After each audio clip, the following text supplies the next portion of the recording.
America ने Iran की naval ship को इंडियन ओशन में उड़ा दिया है। 18 घंटे के बाद भी गवर्नमेंट की तरफ से एक स्टेटमेंट भी नहीं आया है।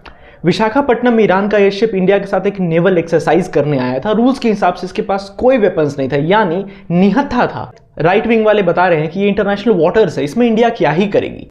ये इंडिया की ऑफिशियल टेरिटरी नहीं है, लेकिन यहाँ सालों से इंडिया की इतनी इन्फ्लुएंस रही है कि इसका नाम ही इंडियन ओशन रख दिया गया। इन्फ्लुएंस इतना है कि 2015 में चाइना ने कंप्लेन किया कि इंडियन ओशन इंडिया की बैकयार्ड बन गया, यानी इंडिया की प्रॉपर्टी बन गया। पीएम मोदी खुद इंडिया को ग्लोबल साउथ का फर्स्ट रिस्पॉन्डर कह चुका है, यानी कहीं भी ग्लोबल साउथ में समस्या हो तो इंडिया सबसे पहले पहुंचेगा।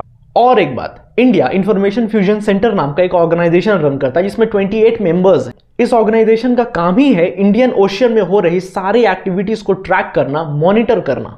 आप सोच कर देखिए, आपके घर एक मेहमान आता है निहत्था, उसे एक गुंडा मार देता है।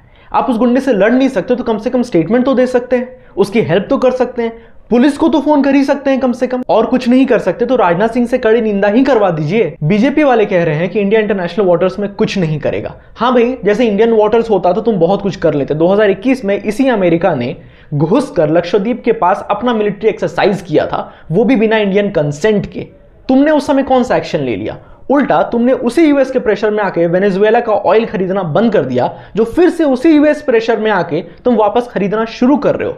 सवाल ये नहीं है कि यूएस ने किसे मारा, कहां मारा, कब मारा। सवाल ये है कि वो अटैक उस एरिया में हुआ था जहां पर इंडिया का इन्फ्लुएंस, अगर आपके घर के सामने कुछ होता है तो वो भी आपकी ही जिम्मेदारी बनती है।